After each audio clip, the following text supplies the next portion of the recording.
Perpu nomor 2 tahun 2022. Pertimbangannya adalah pertama, kebutuhan mendesak.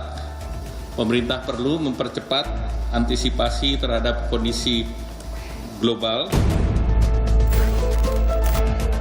Kan membuat dengan cara perpu.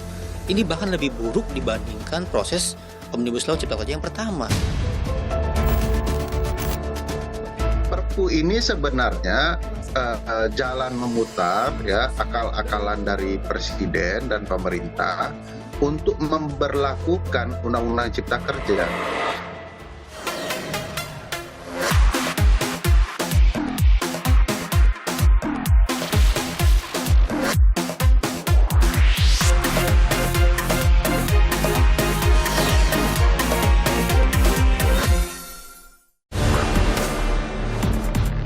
Presiden Joko Widodo mengeluarkan peraturan pemerintah pengganti Undang-Undang Cipta Kerja atau Perpu Ciptaker 2 hari menjelang berakhirnya tahun 2022 pada 30 Desember tahun lalu.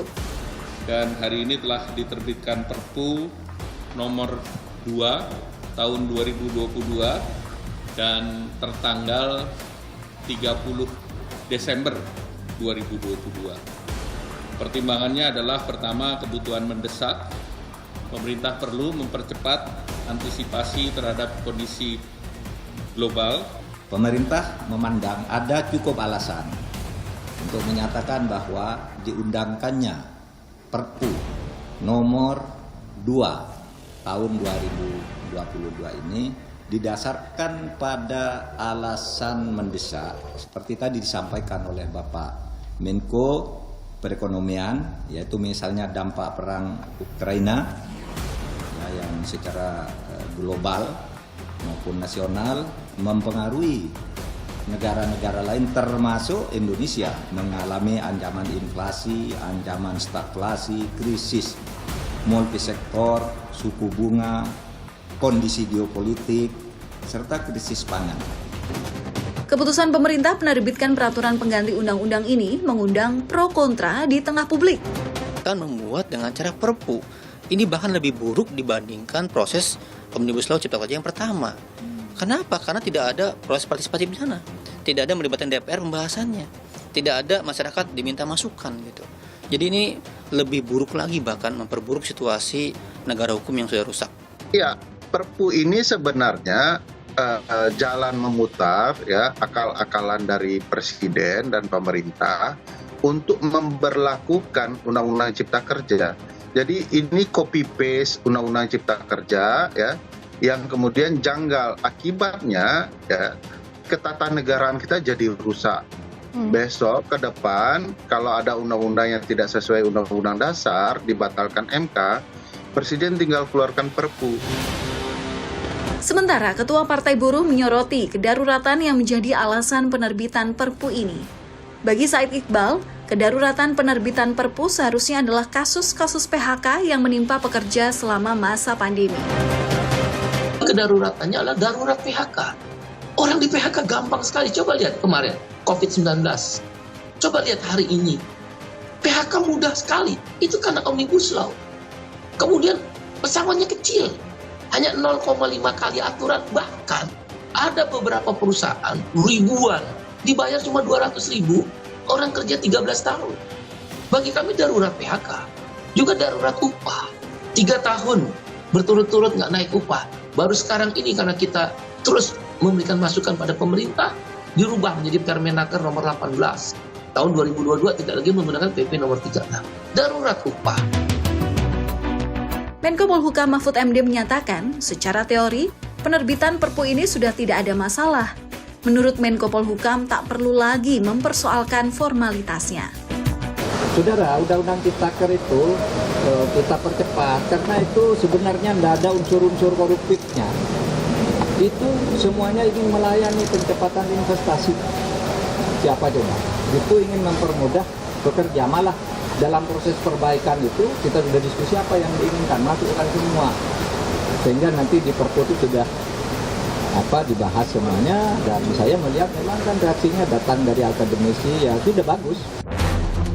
Kontroversi lain yang mengawali datangnya tahun 2023 adalah usulan Menteri Perhubungan mengenai tarif KRL komuter. Menurut Budi Karya Sumadi, tarif orang kaya pengguna KRL komuter harus mahal. KRL nggak naik. Insya Allah sampai 2023 nggak naik. Ya, ore. Tapi nanti pakai kartu. Saya yakin rekan-rekan wartawan punya kartu semua nanti.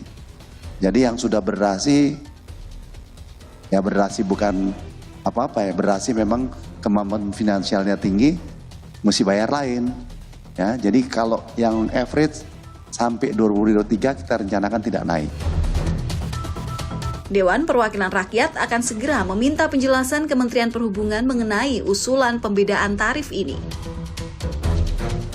Jadi kita perlu perjelas kriterianya, apakah memang yang dimaksud itu ada pembedaan tarif dan juga pembedaan misalnya fasilitas. Karena tentunya kalau fasilitasnya berbeda, ya tentunya tarifnya akan berbeda.